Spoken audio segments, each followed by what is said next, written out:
While I wasn't the best of Christians, I've always believed in God.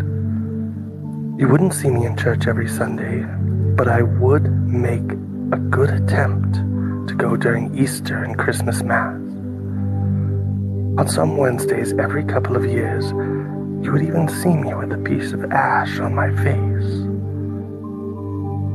That was, of course, before that drunk driver decided that my Honda looked like it needed to be compressed to half its size. I don't remember much about the accident itself, my subsequent stay in the hospital, but this story isn't about that. This story is about what I saw when I was dead for 6 minutes. One moment I was driving down Roosevelt Avenue, minding my own business and waiting for a light to turn green. The next moment, I felt a huge shift in weight and everything went black. When I saw the light at the end of the dark tunnel, I guess what had happened to me. I had died. I knew I was a good person. I treated my family kindly. My many years on this earth had taught me that people were essentially good. I wasn't afraid to go into the white light, despite the fact that I would be leaving my life behind. Because I knew that I would see them soon enough. So I went into the light. And the next thing I knew, I had a physical body. I could feel a light coolness on my skin and the soft fabric of a comfortable loose shirt and pants. The small white dots and brown moles that had littered my forearms from long days of physical labor were gone, and my skin felt as smooth as a baby's bottom. If I could look in a mirror, I would probably see a version of myself much younger than the 44 years I currently was. You done admiring your new duds? The voice surprised me. It sounded too, normal. Sorry, it's just a lot to get used to, I said, to the voice that I couldn't place. Wait a minute, where the hell are you? Here. The voice was coming from my right, and my eyes adjusted to the point that I could make out a silhouette against the light that surrounded me. The light seemed to die down a bit, and I could finally make out the silhouette. Like me, he was in a loose-fitting white shirt and white pants. And there was something weird about his hair. Can you hear me now? He said. What? I could hear him the whole time. Why was he asking me if I could hear him? Sorry, bad joke. My social skills are a bit rusty. I thought for a second before finally placing why he had asked that. Are you quoting the Verizon commercial from a decade ago? My vision cleared enough to find out the weird thing I had noticed about his hair is he had a dark purple faux hawk. He sighed. And again, I failed at being funny. Has it really been a decade? On top of the faux hawk, he also had a face piercing. If he hadn't been wearing the same loose white clothing I was, he would be right at home in a Fall Out Boy concert circa 2005. It was 2018 last time I checked. Goddamn. You'll realize after being here for a while that time doesn't mean much of anything here. Heaven? The emo kid barked a quick laugh. Yeah, heaven. I looked around in every direction. As far as I could see, there was only endless whiteness with nothing in visual distance besides myself and, What's your name? I asked the emo kid. Daniel. All right, Daniel. Yep, my eyes were fully adjusted and there definitely was nothing. If this is heaven, then where the hell is everything? He looked at me in silence for a second. I'm not the only one making bad jokes right now, apparently. I took a quick breath to calm myself before I yelled at what I presumed was some sort of angel, or psychobomb, or whatever the hell this kid was supposed to be. Is heaven really standing around with you in a white nothingness for all eternity? Daniel looked at me sadly. No, it's not. I just wanted to spend as much time away as possible. Daniel wanted to spend as much time away as possible from heaven. Why? I asked, the one question I had been stirring in my brain. He looked off into the blank distance in silence before answering. I guess you'll have to find out sooner or later. I was about to ask what the hell he was talking about when I felt a sudden shifting, then my stomach dropping feeling of sitting in a roller coaster as it drops from 100 feet. And there was suddenly a gate in front of us. White pillars reached into the air far enough that I could see the top. Between the pillars were bright walls of what looked like solid sheets of marble that extended far into the heavens. What the fuck just happened? I almost fell over from the sudden shift of location and the appearance of vertigo-inducing walls where nothing had existed before. That, he motioned towards the wall in a defeated gesture, is where we are going, unfortunately. Daniel, I noticed a light brighter coming from the top of the wall and pointed towards it. What's that light? He looked up at where I was pointing. Don't look directly at it unless you want a blinding headache. I stared as the light grew brighter and brighter. It was getting just close enough that I could see a pair of wings somewhere in the bright shining light of its core. There was another pair behind the first, and another somewhere closer to its legs.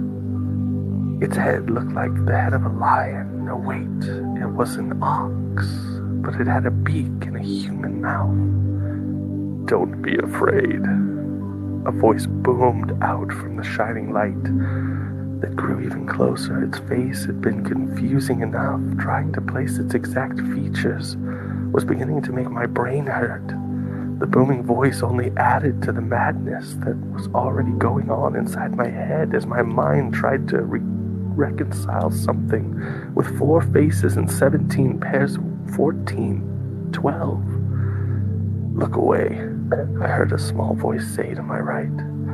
It was hard to think. Where was I again? What was I looking at? Did this thing really have the head of a...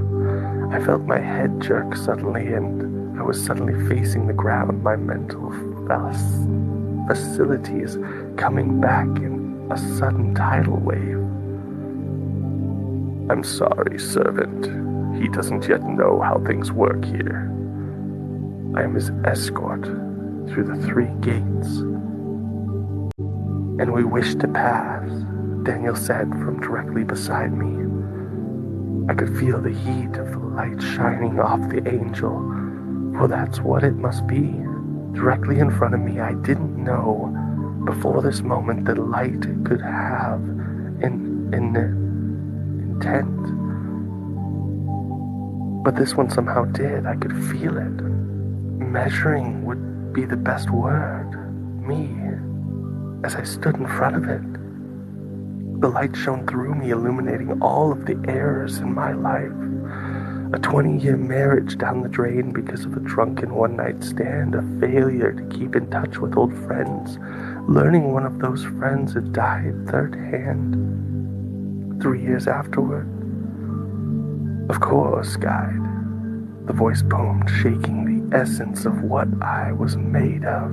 You may pass. I felt the light move and decided to look up. It was already drifting upwards and out of sight, above the sheer walls that dominated the field of vision. Come on. I felt a pull and started stepping towards the wall. We need to get inside. Just stop, I yelled, and pulled my hand away from Daniel's grasp. Tell me what the fuck is going on. What was that? How did it have that many heads? And it's letting us pass through? Aren't we already here? Haven't we already been judged by God? Daniel looked at me. There was something in his eyes I hadn't seen before. Sadness. Resentment, maybe. This time, though, there was one clear emotion on his face. Fear.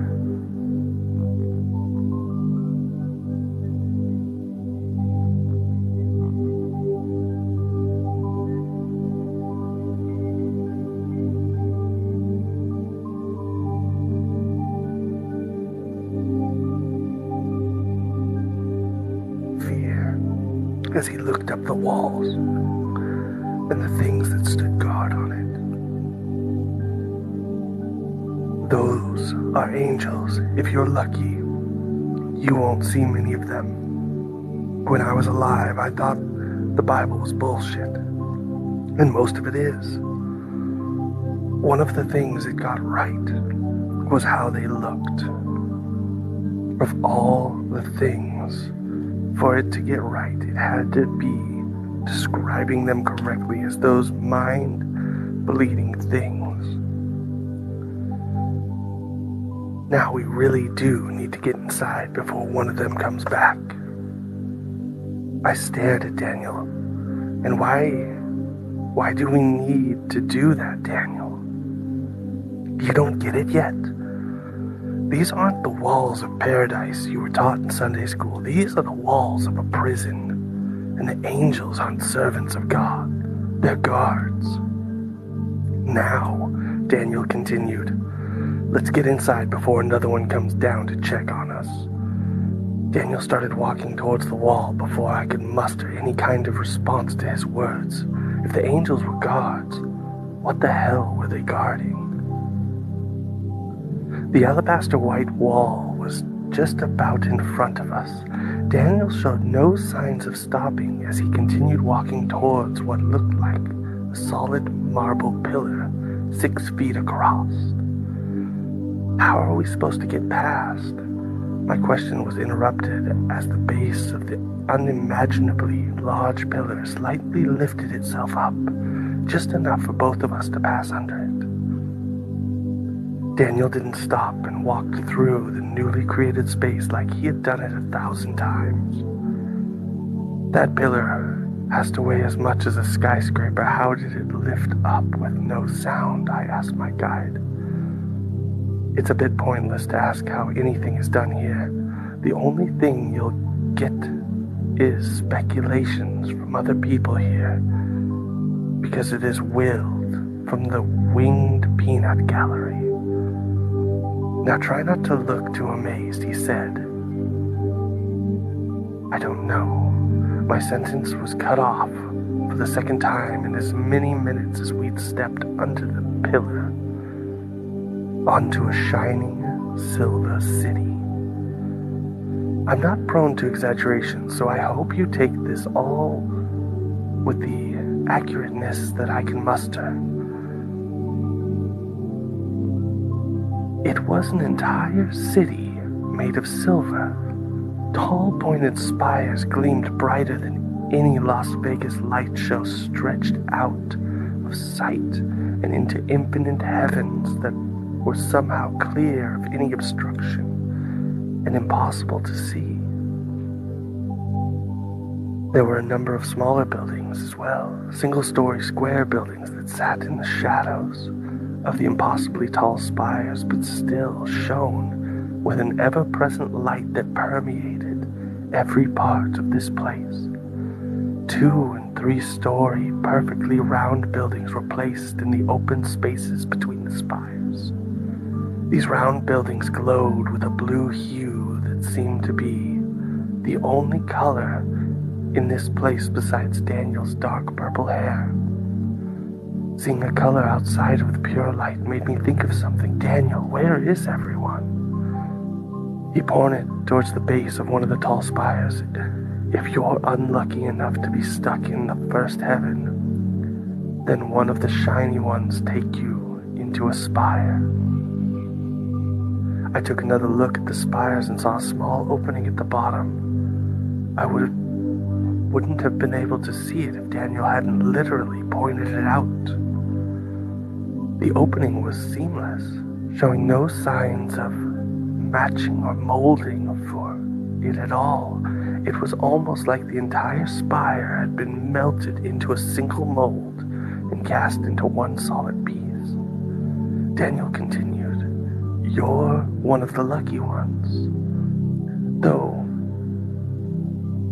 and get good old me instead. Welcome to Silver City." He held out his hands in a mock greeting. Whatever else I had to say about Daniel, he seemed to be able to exude sarcasm without uttering a single word. "You didn't answer my question." "That's because I'm avoiding it." I stared at him. He could possibly see my annoyance because he sighed and continued, "Despite how this place looks, it's pretty much empty. Anyone still around is either in the second or third heaven, still around." Daniel looked up towards one of the spires in silence for a long moment before saying, "You'll see." I was getting really tired of this cryptic shit. I've been dead for what felt like an eternity, and we've barely gone 10 feet into Silver City. There was no one else here, and nothing to look at besides buildings that defied definition.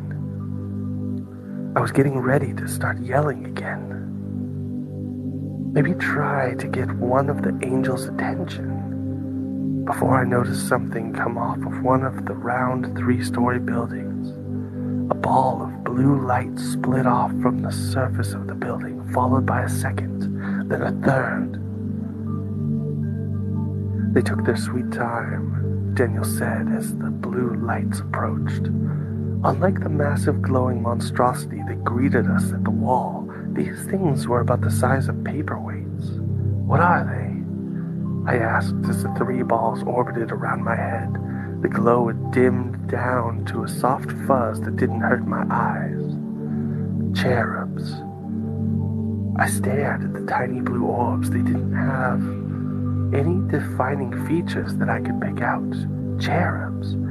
The flying babies from all those Renaissance paintings. Daniel laughed quietly. "Another thing everyone gets wrong about this place." He pointed at one of the cherubs as it passed my vision and around the side of my head.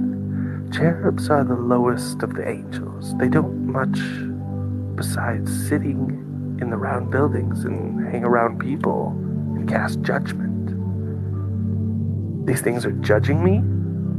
Right now? I looked at another blue orb suspiciously as it floated into my vision from the left. "Judgment, capital J.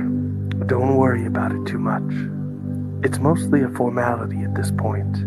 If there was anything you needed to worry about, it was the seraphim that cast judgment upon you at the gate."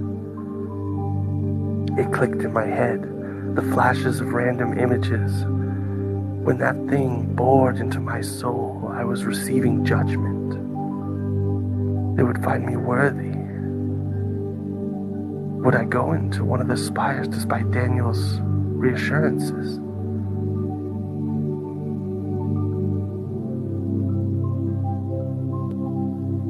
One of the little blue balls stopped directly in front of me. After a second, where I felt like pissing my pants in fear, the little cherub bobbed up and down in the air. The other 2 stopped their orbit around my head and appeared next to the first one. The first one bobbed, followed by the other 2 copying, then the first, flying off towards the building that they had come from. The one that stopped in its orbit first took a position at the top of my right of my vision and remained there.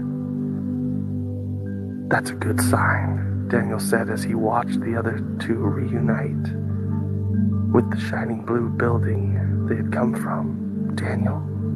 "Yeah." "You said before that they were guards. What exactly are they guarding?" Daniel turned his head to look at the wall behind us. "Not here. I'll tell you once we get past the second gate." Without any indication, he started walking, heading in a direction towards some unseen destination between one of the spires and a glowing cherub den. After passing the glowing round building, I finally see where our destination seemed to be. Just past one of the immense spires, there was another wall. Just like the one that surrounded the Silver City, it appeared to be made of sheer white marble. Unlike the hulking thing 1,000 feet behind us, it appeared to only be 100 feet tall. When I was alive, I would never describe anything like that as small, but apparently death does some strange things to your perceptions. The unfortunate thing about this wall, however, was the presence of what Daniel had called seraphim sitting on top of the pillars that was the only break in the sheer whiteness. Just like the one that had appeared to us at the gate, these ones shined with a white light that was blinding to look upon. Daniel's words earlier did not go unheeded, and I made sure not to look directly at the thing, lest my mind would break and my soul be torn asunder, or whatever the hell had happened at that front gate. The cherub that had been at my side just a minute ago flew towards the nearest of the pillars to the bright, maddening light of the seraphim. When the white of the seraphim subsumed in the blue of the cherub, Daniel turned his head with a worried look on his face. "Be careful what you say from now on. That little blue bastard is listening and watching everything you say and do." I interrupted him. What shouldn't I? Stop," Daniel shouted, then flinched as he looked up at the top of the wall before continuing. "You need to listen to me. That thing is not your friend. Think of it as a listening device. If you say something wrong, do something wrong, it will fly its little blue ass to the nearest seraphim." I looked up and caught sight of the blue light detaching itself from the much brighter white. "And you do not want them to catch their attention," Daniel said, quiet voice, just before the blue light took its place at my side of my head.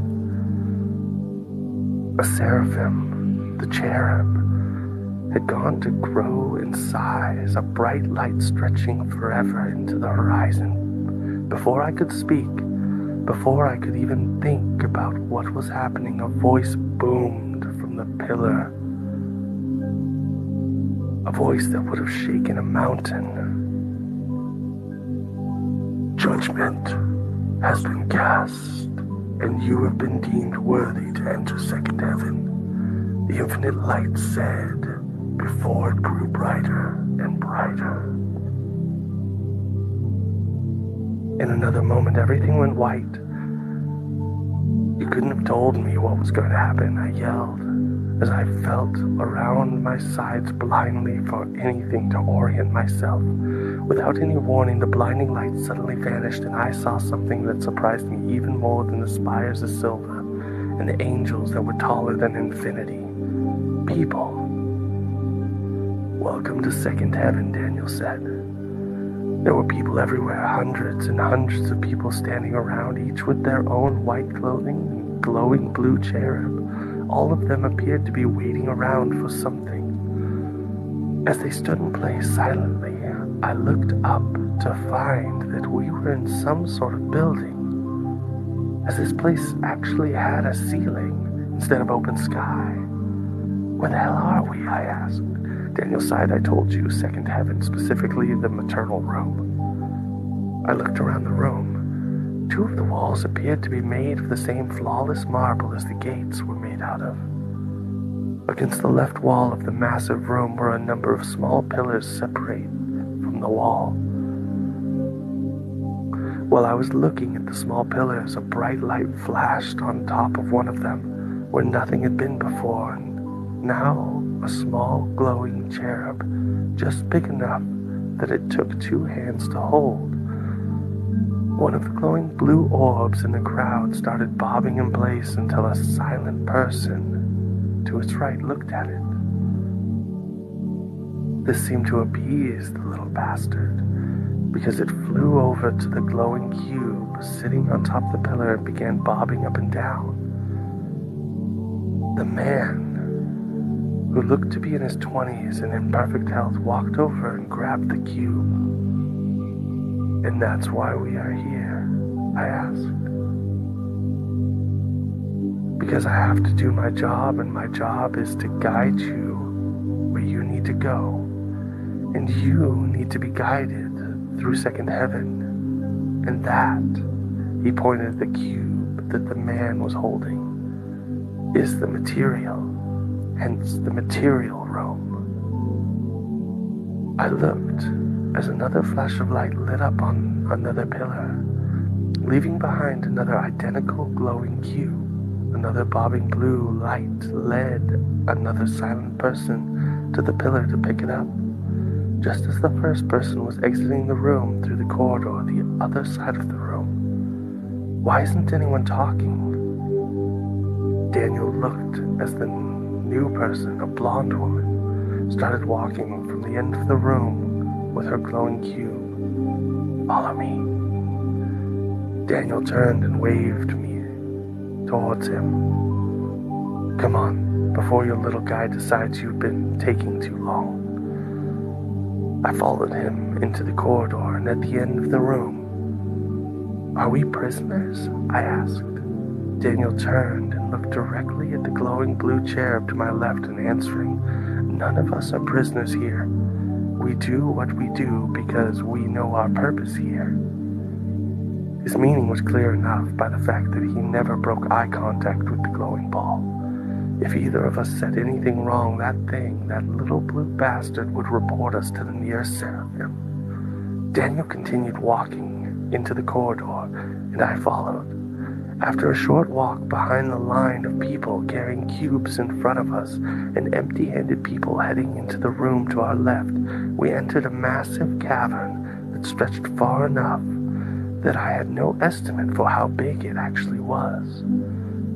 The ceiling was 50 feet above. We exited the corridor and entered the cavern proper. In front of us, in long, ordered rows, were what looked to be marble anvils, about 3 feet tall. Rows and columns stretched far into the distance, nearly every one occupied by a person. As we walked in our orderly line, I saw the little blue balls lead their charges away from the line into their designated anvils. In front of most of the anvils stood quiet people in identical white clothes, each with their own cubes chiseling away with solid silver picks. Daniel stopped and stepped into one of the aisles of anvils. Here in the manufacturing, you can see people who have been judged worthy of entering the second heaven, making what needs to be made. I looked at one of the many anvils as a new anvil started work on their solid cube. And what exactly are they making with this mysterious material? He looked at the chiseler. As the young man started chipping away at the solid cube, the first chip that fell off lost the glow that was endemic of the rest of the cube. Here you can see as one of the worthy begin their work creating the chains that are important to everything we do here. Chains. The odd word didn't seem to make sense with the glowing cubes that I'd seen already. Daniel walked down the aisle until he found another chiseler. This one's material was no longer a cube. It resembled something closer to a sphere. Here you can see another one as it becomes closer to resembling what we need. I stopped, frustrated at the continued lack of answers. Why the hell is everybody making chains? And where does everyone sleep? And shit. And just what is going on? What's being chained? I regretted my words almost immediately as Daniel turned around and looked a little at the cherub as it bobbed up and down in an agitated motion. There's no need to sleep here. He looked at another chiseler, this one halfway between a sphere and a cube. No one becomes hungry here. There is no pain, no sickness, no earthly need for our heavenly bodies. Daniel paused and looked at my left before continuing. Now that you have seen where the chains are made, follow me to the entrance of the third heaven. I looked at my little tattletale. He seemed to be satisfied with Daniel's answer as it stopped bobbing up and down and returned to its former stationary position at my left. Daniel sighed in a relief and turned around to begin walking down the row. Before he could walk forward very far, however, one of the many chiselers stopped what he was doing. The man, a young-looking gent with long hair that would look out of place anywhere but the 60s, stopped his chiseling and turned to look at us. Why are you guides the only ones who get to talk to anyone? How is that fair, man? Daniel looked at the young man's blue keeper. It began bobbing up and down in the same agitated motion that mine had been doing just a minute earlier. The hippie continued his rant. How do they expect us to do work like we do? Yeah, we don't get tired, and we never get hungry, but what's the point of all this, huh? Is it what we really worth infinite amount of work for all eternity? The young hippie's blue ball flew off into the distance and out of sight for just a second. For the first time since meeting him, I saw a true look of fear on his face. He reached his hand out and pushed me back a foot from the hippie. At the same time, every person directly surrounding him stepped away from their workplaces. The hippie sighed. Oh, fuck me. A sudden light appeared at the top of the cavern, a bright flash and a voice made of thunder. You are no longer worthy of the second heaven. The seraphim appeared right before it said, on the ground directly in front of the hippie, an envelope. Then it disappeared in a flash through the roof of the cavern without leaving a mark anywhere. And in less than 5 seconds, the man was no longer here. The chiseler that had moved away went back to their anvils and resumed their chiseling. Where did the seraphim bring him? I asked.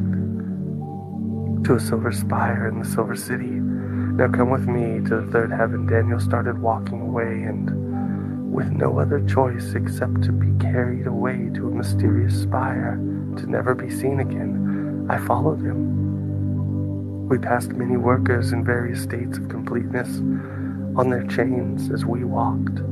Corridors, spheres, almost complete cubes and discs. After a minute of walking, I saw what I assumed to be the final product as one of the chiselers put their tool down. A large ring sat atop the marble anvil. It glowed with a light much brighter than the cubes it started with. As we passed, he picked up the ring and began walking just behind us, following the glowing blue light of its guide as it moved forward. Another ring began glowing on another table, and another follower joined us down the aisle. By the time I could see the other end of the cavern in the corridor we were walking toward, there was an orderly line of people with glowing white rings. The image would have been ridiculous if I wasn't so terrified of attracting attention of one of the glowing monstrosities that disappearing into the spire. Guides, I asked Daniel just ahead of me. He turned his head but continued to walk. There are more than one of you? Daniel laughed. Of course. You think I show 6 billion people around here? And you're the only ones allowed to talk? He looked forward and down. He answered in a whisper that I could barely hear. Of course. How would anybody know what to do without someone telling them what's going on and what their responsibilities are? I looked at my little blue ball. It seemed content with the conversation we were having, so no one ever gets tired. Have you? He was right. Despite the hours of walking I'd done since I entered the wall, I wasn't even the slightest bit sore. I wasn't thirsty. I wasn't hungry. I felt like I could walk forever. And then something clicked. I looked at the peoples on their anvils, chiseling away at the glowing cubes, and I thought about if I was doing that myself, I could work on that forever. They could work on that forever. I looked as the little blue balls led empty-handed workers towards the material room, and people carrying the glowing rings to the back of the line we were at the front of. An eternity of working in silence, doing the same thing over and over again, or a mystery fate in the spire where no one is ever seen again. If we're here, Daniel said. I looked forward, my thoughts interrupted as we approached the short corridor. At the end of it was a large wooden door, the first thing in the entire place that wasn't made of either stone or metal, and a single man standing in front of it. I couldn't place exactly what bothered me about him until we got a bit more through the corridor, and it became obvious. He was glowing. Not a ridiculously bright light like the seraphim, and not soft blue like the cherub, but a warm yellow that resonated with a sense of hope and joy. He smiled as we approached. Guide, have you brought me one worthy of third heaven? Daniel took a quick look at me. Yes. The man standing in front of the wooden door smiled at the little cherub as it flew over from my side to his. He looked at it for a moment and nodded. Then he looked at me and smiled. You are worthy of entering third heaven and receiving the truth. Do you wish to know? Daniel looked at me with a severe look on his face, and he nodded in a yes, for the love of God, say yes motion. I looked at the people behind us waiting with their glowing rings. If there was a choice besides an eternity of chiseling a cube into a ring, then I would have been an idiot not to take it. Yes, the glowing man smiled at me and looked over at Daniel. I give you leave to enter the third heaven, guide. Your charge is deserving of the tribulations. I looked away from the glowing man to Daniel. Tribulations? Daniel motioned to me to his side, and we stopped aside to allow the first person behind me with their glowing ring to step next to the glowing man. He took the ring from that person's hand. Gabriel inspects every ring for flaws. I watched as the glowing man Gabriel looked at the ring in his hand. After another moment, the soft glow around him dimmed and the ring in his hand grew brighter. Another moment and the ring returned to its normal glow. Gabriel, I asked the glowing man. He smiled and he held the glowing ring out to me. The Archangel Gabriel. Gabriel smiled. I took the ring from him, stunned at the revelation of what I was standing in front of. When Gabriel finds a ring satisfactory, someone is usually here to bring it through the door. We got lucky this time, though. Daniel looked at the Archangel, who was already busy inspecting another ring, and get to bring it in ourselves. I watched as Gabriel held the ring with both hands and did the trick where he made the ring glow brighter. Unlike the one I was currently holding, however, the ring in Gabriel's hand first cracked and then shattered into a million shiny pieces. They seemed to disappear as the glow dissipated and faded out of existence. Sometimes the material isn't strong enough for our purposes. Now come on. Daniel turned and opened the wooden door behind Gabriel. Behind it was a large spiral staircase scored through the rock leading upwards. And in we go. Daniel held the door open for me, and I went through it, holding the glowing ring in my hands. He closed the door, and we both began moving up the spiral staircase. I looked up as we took the first steps and could only see the bottom of the stairs as they spiraled upwards. We got a bit of a walk, so if you got any questions, now would be a good time. Daniel walked in, stepped beside me up the stairs. Now we can talk. Isn't the little blue guy? I pointed to the cherub floating next to my head. Turn us in if we say anything wrong? Now that we've left Second Heaven, there isn't much we can say that will get them heated. The information in Second Heaven is restricted for their own good, Daniel answered. I saw a blue light float above for a second before another person, a tall woman with a short afro, appeared from around the corner.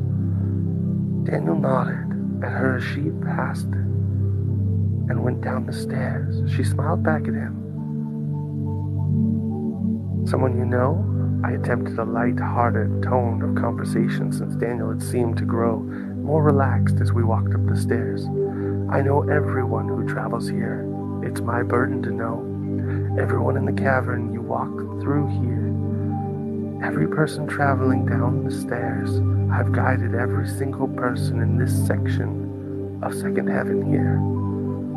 How is it possible? There must have been tens of thousands of people down there hammering away on those things. 144,000, he corrected. How is that possible? Even if you never slept and never did anything else, you died in what, 2005, 2006? That makes no sense. Time is, Daniel trailed off for a second. Different here. Well, not different exactly. It's hard to explain. A moment can last forever, and eternity could be an eye blink. Or something to that effect. I turned my head and looked at him. I know it doesn't make much sense. I don't really get it either. It's impossible to keep track of it anyway, with no reference points to compare it to. No shifting, no sitting, no sleeping, no eating, no drinking. Exactly. We walked another moment in silence. Another person passed us during the period and waved at Daniel. Daniel nodded back as he passed. What information is so dangerous that the people stuck in Second Heaven can't know? It's the material, and what the material is used for. They've been judged worthy to know that they are making the chains to contain something dangerous. Dangerous enough that it threatens all of existence if it escapes. If they knew the truth, then they wouldn't make the chains. At least that's what I was told. I'm personally not sure, but he sighed. I'm not exactly in charge here. Who is then? I asked. This question had been burning in my mind since seeing the empty Silver City. I had seen angels of all types and people who never tired on a quest of eternal servitude. But who did they serve? No one really, as far as I can tell. I looked at the blue ball floating by me. Daniel caught my look and continued. They definitely aren't. They serve, just like us all. Of course, they don't have free will like we do. The person who guided me compared them to a computer algorithm. Some, like Gabriel, more complicated than others, but still algorithms that follow a set of rules we will never know. An eternity with no answers and eternal work. This sounds more like hell than heaven. Daniel barked a laugh. Hell. It's just the absence of God. We're about there now. I'm getting really tired I was interrupted by a shining brightness of the sky above us. The staircase embedded in the ground had finally ended, and we reached the surface of wherever we were going. I saw at once. We were finally open to the sky. This, Daniel mentioned forward. This is the third heaven. Welcome to God's kingdom. In front of us stood a giant glowing sphere thousands of feet wide, floating in the air. Surrounding it was a latticework of marble stairs, ladders, and scaffolds that surrounded it completely and allowed most completely unrestricted movement around the sphere. And that, Daniel continued, is God. I looked away from the sphere and stared at Daniel. God, the ruler of all creation, the creator. God isn't the ruler of all creation. He is creation. I looked at the glowing ring in my hand and at the little blue ball floating next to my head. Then at Daniel. The angels aren't guarding us, are they? Daniel looked at the glowing ball in the distance. No. He paused for a minute, staring at the massive ball of light that was apparently the creator of everything, then continued. Soon after God made creation, he tried to unmake it. I stared at the glowing giant orb. I stared at God. The God that wanted us, then wanted to unmake his creation. That ring you hold, he pointed at the glowing ring, is belief. Belief forged from the souls of everyone who won't make the chains that bind. When they won't make the chains, they become the chains. I remembered what Daniel had said to me when we began the journey. The spires, the ones in the Silver City. He nodded. But it's God, I said. If he created everything, then how is this even possible? How are we even still here?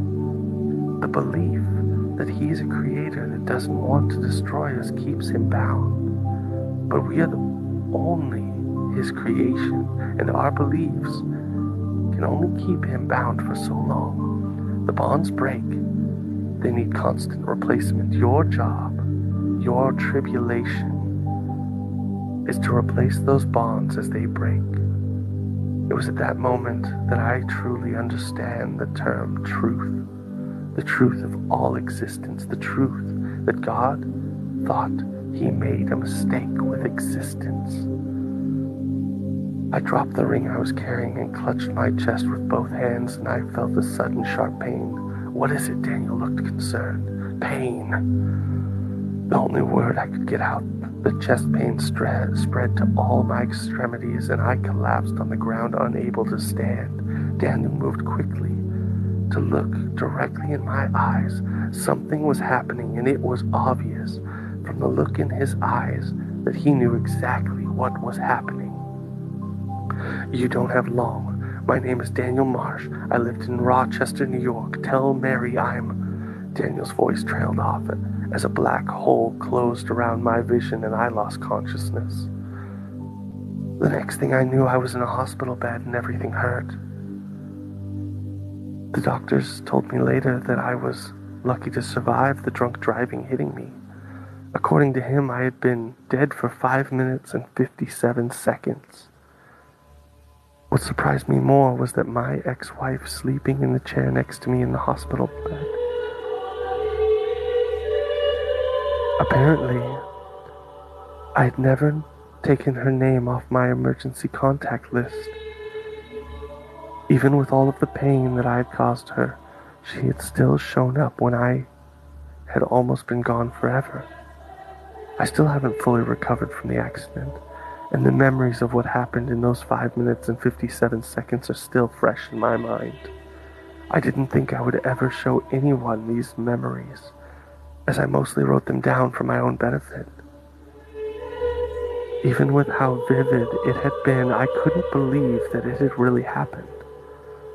And then I checked. for a Daniel Marsh in Rochester, New York. The obituary photo from 2007 showed a bit of an older man in his early 30s, but the faux hawk was still there. I thought back to what he had said right before I was no longer dead. Hell is just an absence of God. If God wants to unmake all of creation and hell is the absence of him,